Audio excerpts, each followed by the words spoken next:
তো বন্ধুরা, আজকে আমি বানিয়ে দেখাবো চিড়ের পোলাও। তো চিড়ের পোলাও করতে গেলে প্রথমে লাগবে চিড়ে। এটা হচ্ছে মোটা চিড়ে দিয়ে কিন্তু করলে ভালো হবে।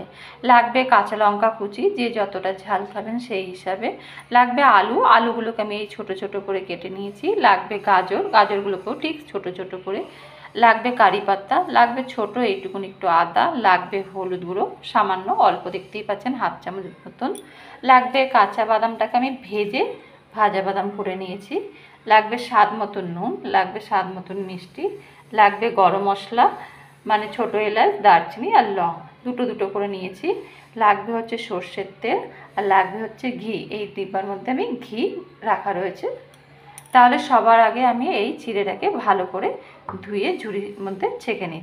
দেখুন, চিড়েগুলো আমি ধুয়ে ঝুড়ির মধ্যে ছেঁকে নিয়েছি। এবার আমি এদিকে কড়াই বসিয়ে দিয়েছি গরম করতে। এর মধ্যে আমি দিয়ে দেব সর্ষের তেল আন্দাজ মতন, যাতে সবজিগুলো ভাজার হয়। ব্যাস, সর্ষের তেলটা আমি দিয়ে দিয়েছি। সর্ষের তেলটা গরম হলে গরম মশলাটা আমি ফোড়ন দেব। এবার তেলটা গরম হয়ে গেছে, এবার গোটা গরম মশলাগুলো আমি ফোড়ন দিয়ে দিলাম, দিয়ে একটু নেড়ে দিচ্ছি। এইবার আমি এর মধ্যে দিয়ে দেবো ওই কারি পাতাগুলো দিয়ে দিচ্ছি। এবার সাথে সাথে দিয়ে দেবো এই আলু গাজর সব আমি দিয়ে দিচ্ছি, দিয়ে এবার নাড়ব। এইবার আমি এর মধ্যে আন্দাজ মতন একটু নুন দিয়ে দেবো। আলুগুলো আর গাজরগুলো কিন্তু বেশি জোরে ফ্লেমে ভাজবেন না, একটু মিডিয়াম ফ্লেমে ভাজবেন, যাতে পুরো ভালোভাবে ভাজা হয়ে যায়। আর এইবার হলুদটাও আমি দিয়ে দেবো, দিয়ে এবার ভালো করে ভেজে নেব আমি।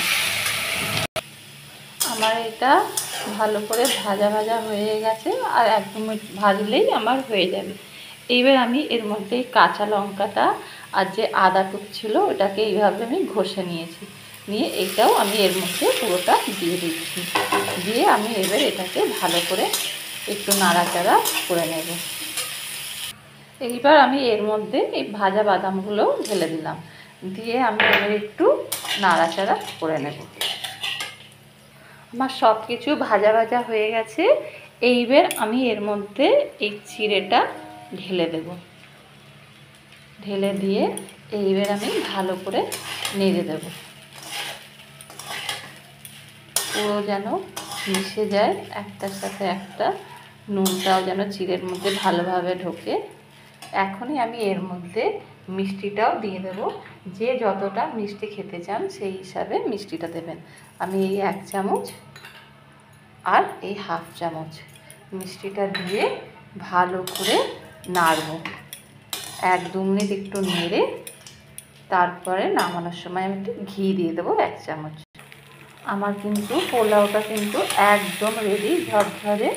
এইবার আমি এর মধ্যে ঘিটা দিয়ে দেবো এই ছোটো চামচের 1 চামচ, কেন যেহেতু ছোটো চামচ বলে সেই জন্য 2 চামচ মতন আমি ঘি দেব। আর আপনারা যে যতটা দিতে চাইবেন সেই হিসাবে দেবেন। আমি দিয়ে এবার একটু নাড়াচাড়া করে আমি নামিয়ে নেব। আমার তাহলে একদম রেডি চিড়ের পোলাও। দেখুন, তাহলে আমার চিড়ের পোলাও একদম গরম গরম তৈরি। এইটা কিন্তু ব্রেকফাস্টে কিন্তু খেতে খুব ভালো লাগে, আর বাচ্চাদের টিফিনেও দিতে ভালো লাগে। বাচ্চারা কিন্তু চটপট খেয়ে চলে আসে। যদি আমার এই রেসিপিটা যদি পছন্দ হয়ে থাকে তাহলে অবশ্যই লাইক আর সাবস্ক্রাইব করতে কিন্তু ভুলবেন না। তাহলে আজকে এই পর্যন্তই।